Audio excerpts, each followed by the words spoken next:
പാലക്കാടിനെ സംബന്ധിച്ച് ഇന്നലെ നമ്മൾ പറഞ്ഞു നിർത്തിയപ്പോൾ ബാക്കി വെച്ച ഒരു പോയിന്റ് ഉണ്ട്, പ്രധാന പോയിന്റാണ്. കഴിഞ്ഞ 3 അസംബ്ലി തെരഞ്ഞെടുപ്പുകൾ പരിശോധിച്ചാൽ UDFന്റെ വോട്ട് ക്രമാനുഗതമായി കുറഞ്ഞു വരികയാണ്. അതായത് UDFന് ലഭിച്ചുകൊണ്ടിരുന്ന വോട്ടിന്റെ ഓരോ തെരഞ്ഞെടുപ്പ് കഴിയുമ്പോഴും വോട്ട് കുറയുകയാണ് ചെയ്യുന്നത്. ഏറ്റവും അവസാനം ഷാഫി പറമ്പിൽ 3000-ൽ ചെല്ലുവാനും വോട്ടിനാണ് ജയിക്കുന്നത്. എന്നാൽ സാധാരണ UDFന്റെ വോട്ട് കുറയുമ്പോൾ ആ വോട്ട് LDFിലേക്കാണ് പോവേണ്ടത്. എന്നാൽ ഇവിടെ കാണുന്ന കാഴ്ച അതല്ല. LDFന്റെ വോട്ട് UDFനേക്കാൾ ഏറെ കുറയുകയാണ്.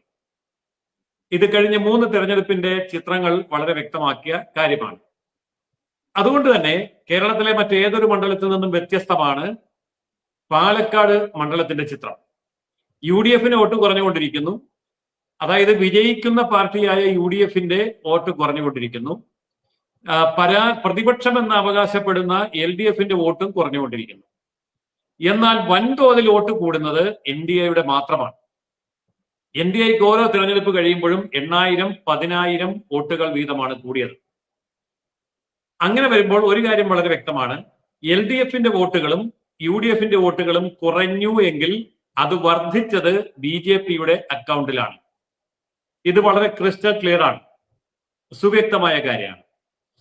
അങ്ങനെയുള്ള ഒരൊറ്റ കണക്കെടുത്ത് പരിശോധിച്ചാൽ തന്നെ നമുക്ക് വളരെ വ്യക്തമായി മനസ്സിലാകും.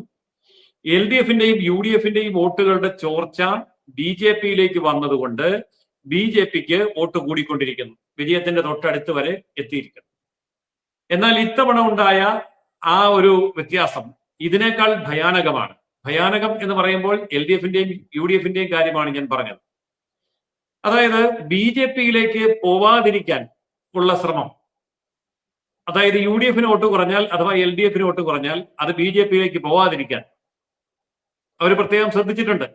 അതിന്റെ ഏറ്റവും വലിയ തെളിവാണ് PV അൻവറിന്റെ പാർട്ടി അവിടെ മത്സരിച്ചിട്ടില്ല. SDPI പരസ്യമായ പിന്തുണ UDFന് കൊടുത്തിട്ടുണ്ട്. INLും അതുപോലെ തന്നെ മുസ്ലിം ലീഗും പിന്നീട് വെൽഫെയർ പാർട്ടിയും PDPയും അടക്കമുള്ള മുസ്ലിം ചെറുകിട പാർട്ടികൾ, തീവ്രവാദി പാർട്ടികൾ അവരെ വിളിക്കാൻ മാത്രം പ്രത്യേകിച്ചൊന്നും വിളിക്കേണ്ട കാര്യമില്ല. മുസ്ലിം ലീഗും തീവ്രവാദി പാർട്ടിയാണ്. അത് കൃത്യമായിട്ട് മനസ്സിലായി, മറനീക്കി മനസ്സിലായി വഖഫിന്റെ വിഷയം വന്നപ്പോൾ. അപ്പോൾ ഇസ്ലാമിക പാർട്ടികളെല്ലാം കൃത്യമായി UDFന്റെ ഭാഗത്തേക്ക് കോൺസെൻട്രേറ്റ് ചെയ്യും എന്ന് കണ്ടപ്പോൾ കോൺഗ്രസ് ചെയ്ത വലിയൊരു അബദ്ധമാണ് സന്ദീപ് വാര്യരെ കോൺഗ്രസിലേക്ക് സ്വീകരിച്ചു. കോൺഗ്രസിന്റെ ഉള്ളിൽ യാതൊരുവിധ ചർച്ചയും നടത്താതെ, കൂടിയാലോചനയില്ലാതെ സന്ദീപ് വാര്യരെ സ്വീകരിച്ചത് തെറ്റായി പോയി എന്ന് പട്ടാമ്പിയുടെ മുൻ MLA മുഹമ്മദ് ഇപ്പോൾ പറഞ്ഞുകൊണ്ടിരിക്കുകയാണ്, വാർത്ത വന്നുകൊണ്ടിരിക്കുകയാണ്. അതായത് കോൺഗ്രസിനെ ലീഗ് ഹൈജാക്ക് ചെയ്തു എന്നുള്ളതാണ് സത്യം. കോൺഗ്രസിന്റെ അകത്ത് ചർച്ച നടത്തിയാൽ സന്ദീപ് വാര്യരെ എടുക്കാനുള്ള തീരുമാനത്തിന് ഭൂരിപക്ഷം കിട്ടില്ല. അതുകൊണ്ട് കോൺഗ്രസിനകത്ത് ചർച്ചയൊന്നും വേണ്ട, മുസ്ലിം തീവ്രവാദികൾ പറയുന്നത് അങ്ങ് കേട്ടാ മതി എന്നുള്ള അന്ത്യശാസനം മുസ്ലിം തീവ്രവാദികളുടെ ഭാഗത്ത് നിന്നുണ്ടായപ്പോൾ ഇസ്ലാമിക തീവ്രവാദികൾക്ക് മുമ്പിൽ പഞ്ചപുച്ഛമടക്കി മുട്ടുമടക്കി സാഷ്ടാംഗം നമസ്കരിച്ച് സകലതും അങ്ങോട്ട് ഏൽപ്പിച്ചു കൊടുത്തു. അപ്പോൾ തീരുമാനം ആര് ചെയ്തു? തീരുമാനം മുസ്ലിം ലീഗ് ചെയ്തു.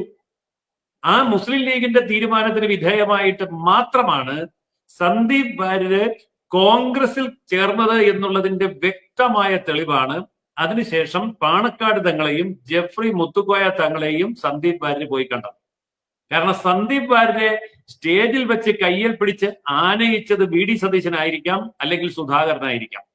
പക്ഷെ സുധാകരനെ കൊണ്ടും VD സതീശനെ കൊണ്ടും കയ്യിൽ പിടിപ്പിച്ചത് ജെഫ്രി മുത്തുക്കോയ തങ്ങളും പാണക്കാട് തങ്ങളുമാണ്.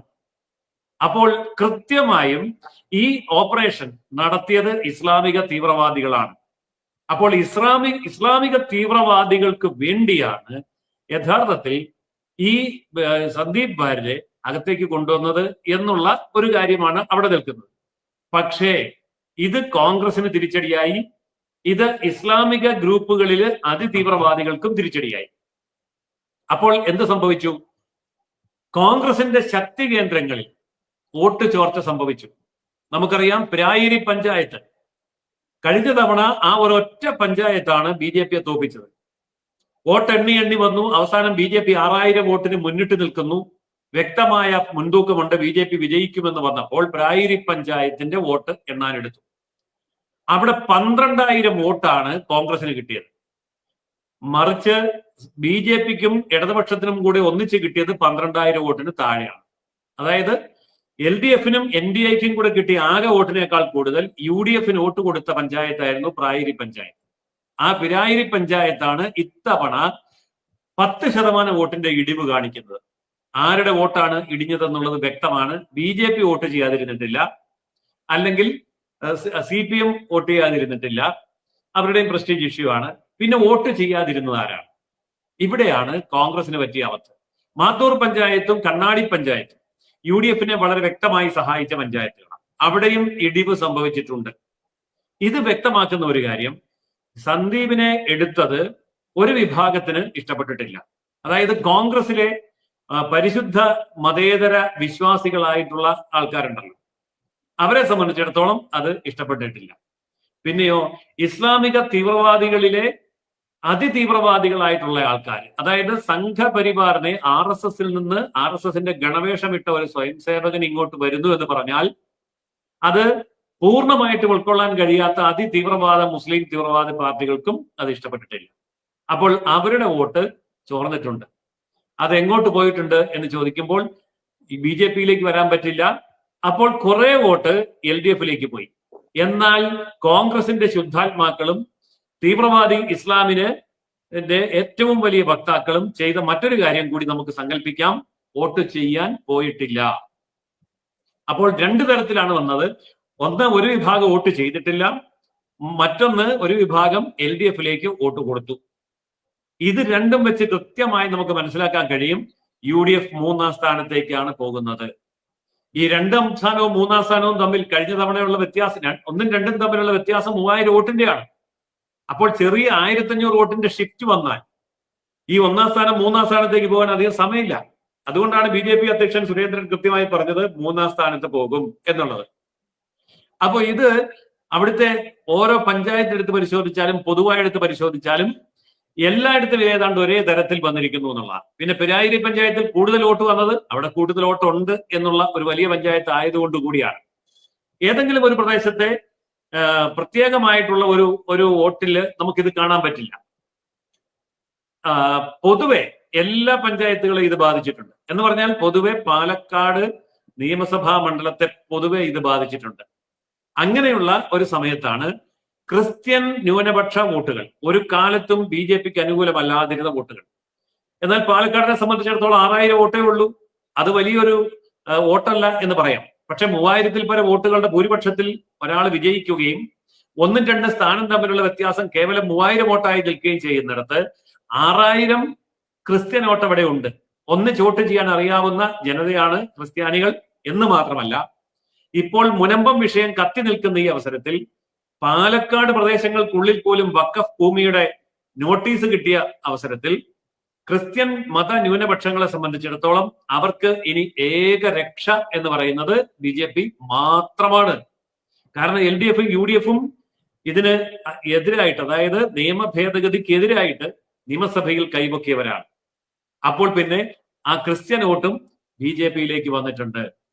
ഇത്രയും കൊണ്ട് തന്നെ ഏതൊരാൾക്കും സുവ്യക്തമായി മനസ്സിലാക്കാൻ കഴിയുന്ന കാര്യമാണ് BJP പാലക്കാട് പിടിച്ചു കഴിഞ്ഞു, UDF 3ാം സ്ഥാനത്തേക്ക് പോയി കഴിഞ്ഞു. അപ്പോൾ ഇവിടെ യഥാർത്ഥത്തിൽ നേട്ടമുണ്ടാക്കാൻ പോകുന്ന LDF ആയിരിക്കും. എവിടെ നിന്ന് വന്ന വോട്ടാണെങ്കിലും LDFന്റെ വോട്ട് കഴിഞ്ഞ തവണത്തേക്കാൾ മെച്ചപ്പെടാൻ സാധ്യതയുണ്ട്. സരിൻ എന്ന സ്ഥാനാർത്ഥിയുടെ മിടുക്ക് കൊണ്ടല്ല, പ്രാഗൽഭ്യം കൊണ്ടല്ല, മറിച്ച് CPM എടുത്തിലുള്ള ഏതെങ്കിലും ഒരു നിലപാട് കൊണ്ടുമല്ല, സാമൂഹിക സാഹചര്യങ്ങളും രാഷ്ട്രീയ സാഹചര്യങ്ങളും പ്രതികൂല വോട്ട്, നെഗറ്റീവ് വോട്ട് കൊണ്ട് LDFന് കൂടുതൽ സപ്പോർട്ട് കിട്ടും. അതാണ് ഇപ്പോൾ കാണുന്ന വ്യക്തമായ ചിത്രം.